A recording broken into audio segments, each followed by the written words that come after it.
वापस से स्वागत है आप सभी का एमपीपीएससी प्रीलिम्स 2024 की एमसीक्यू सीरीज में। हम इस सीरीज में एमपी से रिलेटेड क्वेश्चंस को डिस्कस करते हैं।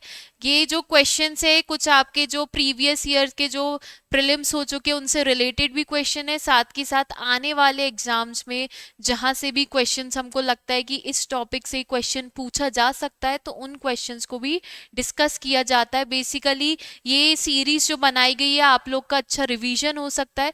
तो चलिए एक एक करके इन क्वेश्चंस को देखते हैं। सबसे पहला क्वेश्चन है, पन्ना की प्रसिद्ध हीरे की खदानें। पन्ना में डायमंड माइंस है, पन्ना जिले में डायमंड माइंस है, हीरे की खदानें हैं। निम्न में से किस क्रम के अंतर्गत आती है, यानी ये जो डायमंड माइंस है किस सीरीज में आती है? क्या ये बिजावर क्रम में आती है, या ग्वालियर क्रम में, या सौसर क्रम में, या फिर संकोली क्रम में?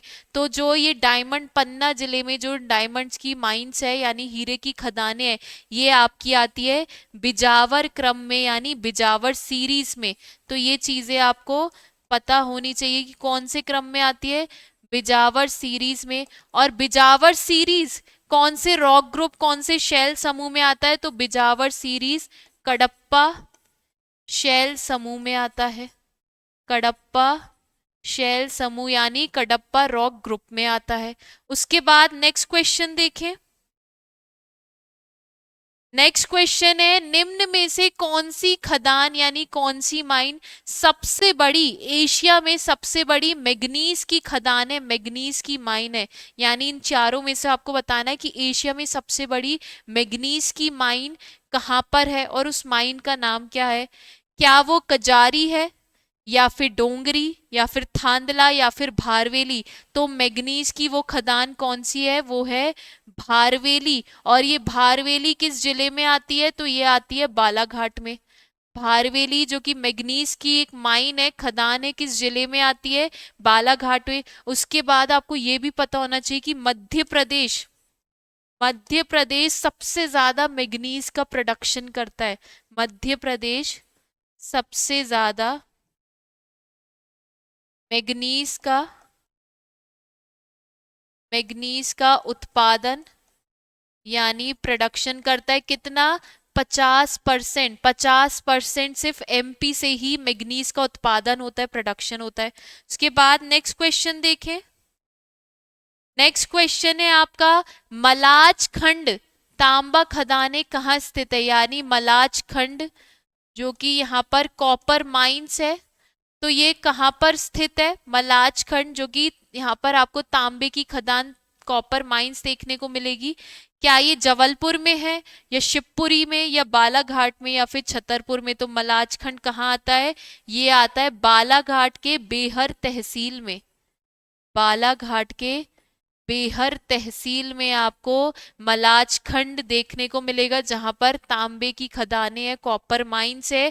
और यहाँ से एक बेल्ट जाती है, एक पट्टी जाती है, कॉपर की एक पट्टी जाती है, बेल्ट जाती है जो कि 170 मीटर लंबी, 170 मीटर इसकी लेंथ है।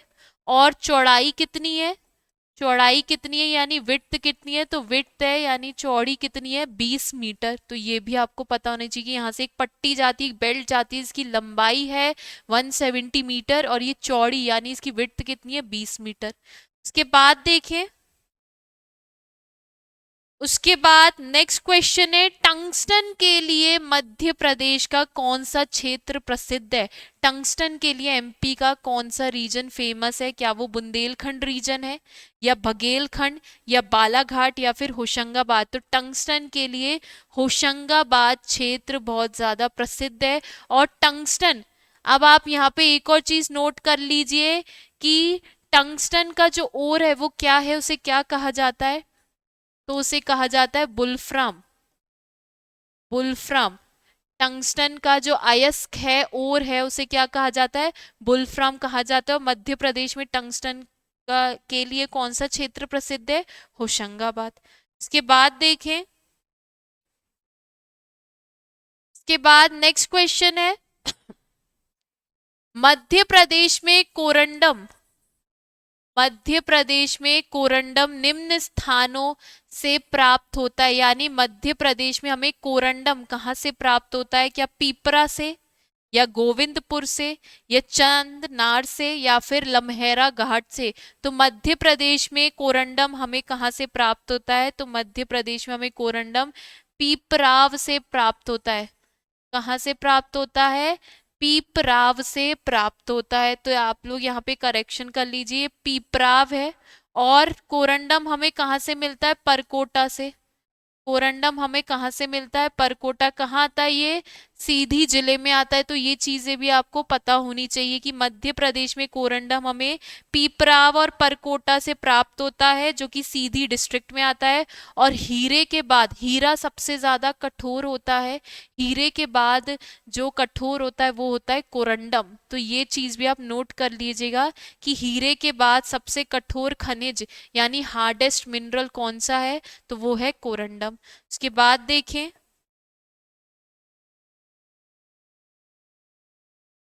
उसके बाद नेक्स्ट क्वेश्चन है, मध्य प्रदेश के किस जिले में हरसौट, हरसौट यानी जिप्सम पाया जाता है? मध्य प्रदेश के किस जिले में हरसौट यानी जिप्सम पाया जाता है? क्या वो जबलपुर है, या शिवपुरी, या बैतूल, या फिर दतिया? तो मध्य प्रदेश के जबलपुर जिले में हरसौट पाया जाता है।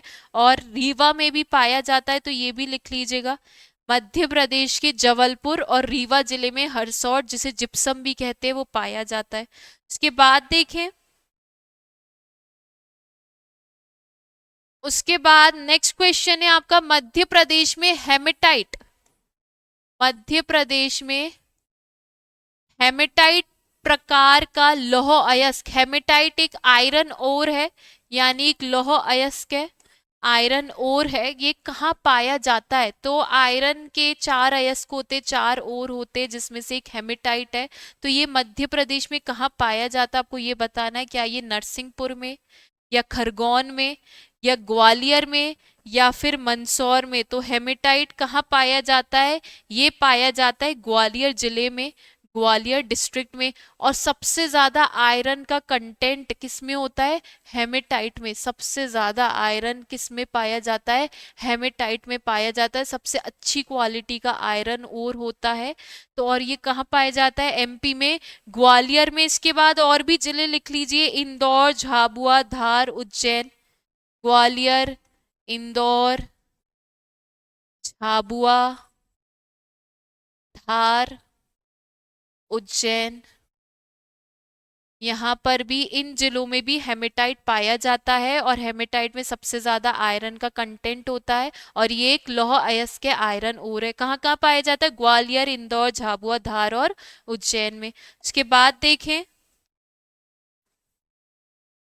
उसके बाद प्रदेश का ये कोयला क्षेत्र, यानी आपको कोल फील्ड बतानी है। प्रदेश का ये कोयला क्षेत्र, कोल फील्ड, सबसे बड़ा कोयला क्षेत्र है। यानी आपको मध्य प्रदेश का सबसे बड़ा कोयला क्षेत्र बताना है। क्या ये कान्हा घाटी है, या सिंगरौली है, या सुहागपुर है, या फिर जोहिला है? तो अगर आप देखेंगे एरिया वाइज सबसे बड़ा, एरिया वाइज सबसे बड़ा कोयला क्षेत्र कौन सा है? तो वो है सुहागपुर। एरिया वाइज देखेंगे तो सबसे बड़ा कोयला क्षेत्र कौन सा है? सुहागपुर। सुहागपुर किस जिले में आता है? तो सुहागपुर शहडोल में आता है। तो ये आप लिख लीजिएगा, एरिया वाइज सबसे बड़ा कोयला क्षेत्र सुहागपुर है, जो कि शहडोल में आता है। और प्रोडक्शन वाइज देखेंगे, प्रोडक्शन वाइज देखेंगे, यानी उत्पादन की नजर में देखेंगे तो सबसे बड़ा कोयला क्षेत्र, सबसे बड़ा कोल फील्ड कौन सा हो जाएगा? तो वो हो जाएगा सिंगरौली। मध्य प्रदेश में सबसे ज्यादा कोयले का उत्पादन सिंगरौली से होता है। लेकिन मध्य प्रदेश में सबसे बड़ा कोयला क्षेत्र अगर क्षेत्रफल के हिसाब से देखेंगे तो वो होगा सुहागपुर, जो कि शहडोल जिले में आता है। इसके बाद देखें, इसके बाद नेक्स्ट क्वेश्चन है, किस खनिज का नाम, यानी किस मिनरल का मूल नाम केओलिन है? आपको ये बताना है किस मिनरल को केओलिन के नाम से भी जाना जाता है। क्या वो फ्लोराइट है, या कोरंडम, या चीनी मिट्टी, या फिर एंडेलुसाइट? तो केओलिन किसको कहा जाता है? केओलिन चीनी मिट्टी को भी कहा जाता है। केओलिन चीनी मिट्टी को भी कहा जाता है। अब हम ये देख लेते हैं कि मध्य प्रदेश में चीनी मिट्टी कहाँ कहाँ पाई जाती है, कहाँ कहाँ इसका उत्पादन होता है। तो इसका उत्पादन होता है कटोली। कटोली कहाँ आता है? रीवा में। और कहाँ होता है? आंतरी। आंतरी। उसके अलावा नवगांव। नवगांव जो कि आता है ग्वालियर में। नवगांव कहाँ आता है? ग्वालियर में। तो यहाँ से यहाँ चीनी मिट्टी का उत्पादन होता है, यहाँ चीनी मिट्टी पाई जाती है। चीनी मिट्टी को केओलिन भी कहा जाता है। इसके बाद देखें, इसके बाद नेक्स्ट क्वेश्चन है आपका, निम्न में से किस खनिज को स्टीएटाइट, निम्न में से किस खनिज को, यहां से रा हटा दीजिए, वो स्टीएटाइट है। निम्न में से किस खनिज को स्टीएटाइट,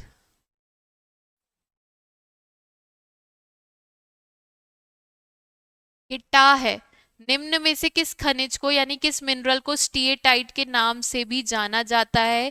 क्या वो संगमरमर है, या फिर ग्रेफाइट, या सेल खड़ी, या फिर एस्बेस्टोस? तो स्टीएटाइट किसे कहा जाता है? स्टीएटाइट सेल खड़ी को कहा जाता है। तो ये चीज आपको पता होनी चाहिए, स्टीएटाइट किसे कहा जाता है? सेल खड़ी को। और इसके अलावा स्टीएटाइट को टाल्क, टाल्क और सोप स्टोन भी कहते हैं। टाल्क और सोप स्टोन भी कहते हैं। तो हमने कितने नाम देख लिए कि स्टीएटाइट को सेल खड़ी भी कहते हैं, टाल्क भी कहते हैं, और सोप स्टोन भी कहते हैं। कहाँ कहाँ पाया जाता है ये? तो झाबुआ, सागर, नरसिंहपुर, जबलपुर। कहाँ कहाँ पाया जाता है? झाबुआ, सागर, नरसिंहपुर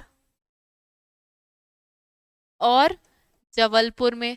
तो ये चीजें भी आपको पता होनी चाहिए कि ये जो सेल खड़ी या स्टीएटाइट या टाल्क या फिर सोपस्टोन मध्य प्रदेश में कहाँ पाया जाता है? झाबुआ जिले में, सागर में, नरसिंहपुर में और जबलपुर डिस्ट्रिक्ट में। उसके बाद देखें, इसके बाद नेक्स्ट क्वेश्चन है, प्रदेश के पाथरखेड़ा स्थान में कौन सा खनिज प्राप्त होता है? यानी जो पाथरखेड़ा नाम की जगह है वहां से कौन सा मिनरल प्राप्त होता है? क्या वो सेल खड़ी है, या कोयला है, या बेराइट है, या फिर ग्रेफाइट? तो पाथरखेड़ा, पाथरखेड़ा ये कहाँ पर आता है? तो ये आता है आपका बैतूल डिस्ट्रिक्ट में। पाथरखेड़ा कहाँ पर आता है? बैतूल जिले में। और यहाँ से जो खनिज प्राप्त होता है वो है कोयला। पाथरखेड़ा कोल फील्ड कहाँ पर है? बैतूल जिले में। तो यहाँ से जो खनिज प्राप्त होता है वो कौन सा है? वो है कोयला। और ये जो पाथरखेड़ा है ये तवा रिवर वैली में स्थित है। तवा नदी घाटी क्षेत्र में स्थित है। कहाँ पर है ये? तवा नदी घाटी क्षेत्र में स्थित है। तवा रिवर वैली एरिया में ये सिचुएटेड है। और किस जिले में आता है? बैतूल में। यहाँ से कौन सा खनिज प्राप्त होता है? कोयला। इसके बाद देखें, राज्य शासन द्वारा मध्य प्रदेश गौण खनिज नियम कब लागू किए गए? यानी mineral minor, sorry minor mineral policy, minor mineral policy को कब इम्प्लीमेंट किया गया था मध्य प्रदेश में राज्य शासन के द्वारा, स्टेट एडमिनिस्ट्रेशन के द्वारा?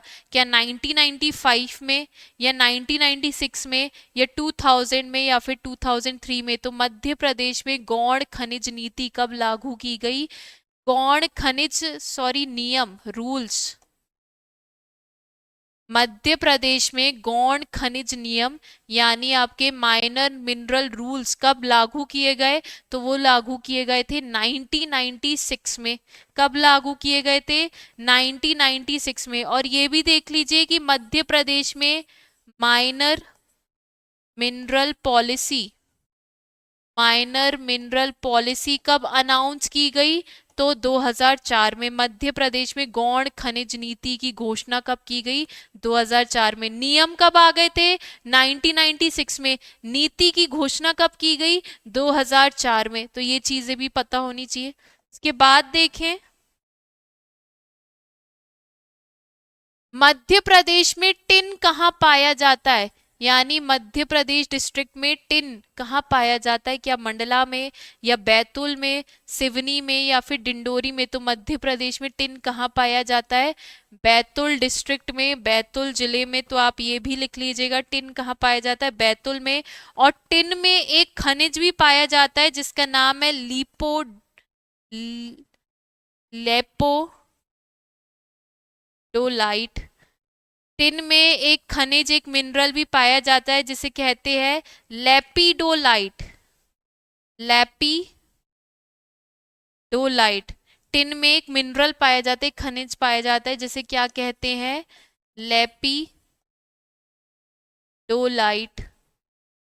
तो ये चीज भी आपको पता होनी चाहिए, क्वेश्चन पूछ लेंगे। टिन जो कि खुद एक मिनरल है, इसमें कौन सा मिनरल पाया जाता है? तो इसमें लेपिडोलाइट नाम का मिनरल पाया जाता है। और ये कहाँ पर है, ये हमें कहाँ से प्राप्त होता है? मध्य प्रदेश के किस जिले से? बैतूल जिले से। इसके बाद देखें,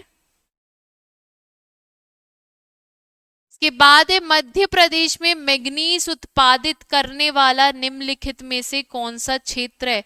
यानी वो कौन सा क्षेत्र है जहां पर मैग्नीज का उत्पादन होता है, प्रोडक्शन होता है? क्या वो होशंगाबाद है, या नरसिंहपुर, या छिंदवाड़ा, या फिर सागर? तो इन चारों में से अगर देखा जाए तो वो डिस्ट्रिक्ट है छिंदवाड़ा। वो डिस्ट्रिक्ट कौन सी है? छिंदवाड़ा। छिंदवाड़ा के अलावा बालाघाट से भी मैग्नीज का उत्पादन होता है। उसके अलावा झाबुआ और खरगोन से भी मैग्नीज का उत्पादन होता है। झाबुआ और खरगोन डिस्ट्रिक्ट से। तो ये चार जिले हैं जहां से मध्य प्रदेश में मैग्नीज का उत्पादन होता है: छिंदवाड़ा, बालाघाट, झाबुआ और खरगोन। उसके बाद देखें, के बाद नेक्स्ट क्वेश्चन है, राष्ट्रीय खनिज नीति नेशनल मिनरल पॉलिसी के अनुसरण में मध्य प्रदेश खनिज नीति कब घोषित की गई थी? यानी मध्य प्रदेश में मिनरल पॉलिसी को कब अनाउंस किया गया था? क्या 1990 में, या 1995 में, या 2001 में, या फिर 2002 में? तो मध्य प्रदेश में जो पहली मिनरल पॉलिसी की घोषणा की गई थी वो की गई थी 1995 में। और जो अभी नवीनतम खनिज नीति है, न्यू मिनरल पॉलिसी, उसकी घोषणा कब की गई थी? तो वो ईयर भी लिख लीजिए, उसकी घोषणा की गई थी 2010 में। तो ये भी आपको पता होना चाहिए। उसके बाद देखें, इसके बाद नेक्स्ट क्वेश्चन है, मध्य प्रदेश के किन जिलों में रॉक फॉस्फेट उपलब्ध होने का पता चलता है? यानी आपको ये बताना है कि इनमें से वो कौन से जिले हैं जहां पर रॉक फॉस्फेट पाया जाता है। क्या वो खंडवा, खरगोन और छिंदवाड़ा है, या सतना, पन्ना और बालाघाट है, या सागर, झाबुआ और छतरपुर है, या फिर भिंड, मुरैना, जबलपुर है? तो रॉक फॉस्फेट कहाँ उपलब्ध होता है? तो सागर, झाबुआ और छतरपुर में। कहाँ उपलब्ध होता है? सागर, झाबुआ और छतरपुर में। और एक और डिस्ट्रिक्ट लिख लीजिए, अलीराजपुर। अलीराजपुर से भी रॉक फॉस्फेट उपलब्ध यानी प्राप्त होता है। उसके बाद देखिए, इसके बाद नेक्स्ट क्वेश्चन है, निम्नलिखित किस खनिज का उपयोग भट्टों की ईंट बनाने में किया जाता है? यानी फर्नेसिस ब्रिक्स बनाने में किया जाता है। क्या वो सिलेमेनाइट है, या डोलोमाइट है, या एस्बेस्टोस है, या फिर अग्निरोधी मिट्टी जिसे फायर क्ले भी कहते हैं? अग्निरोधी मिट्टी, फायर क्ले।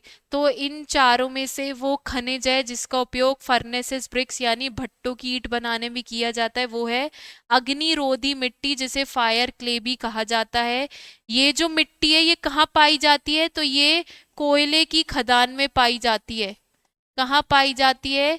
कोयले की खदान में, कोल माइंस में पाई जाती है। और इस मिट्टी को 1600 डिग्री फ़ारेनहाइट में जलाया जाता है, तब भी नहीं जलती। यानी ये मिट्टी तब भी नहीं जलती, इसलिए इस मिट्टी का उपयोग जो आपकी भट्टों की ईंट है उसको बनाने में किया जाता है, फर्नेसेस ब्रिक्स बनाने में किया जाता है। उसके बाद देखें, उसके बाद है मध्य प्रदेश में सर्वाधिक मात्रा में किस प्रकार का कोयला प्राप्त होता है, यानी हमें ये बताना है कि मध्य प्रदेश में किस टाइप का कोल सबसे ज्यादा पाया जाता है। क्या वो बिटुमिनस टाइप का कोल है, या लिग्नाइट टाइप का, या एंथ्रेसाइट, या फिर पीट। तो मध्य प्रदेश में सबसे ज्यादा बिटुमिनस टाइप का कोल पाया जाता है।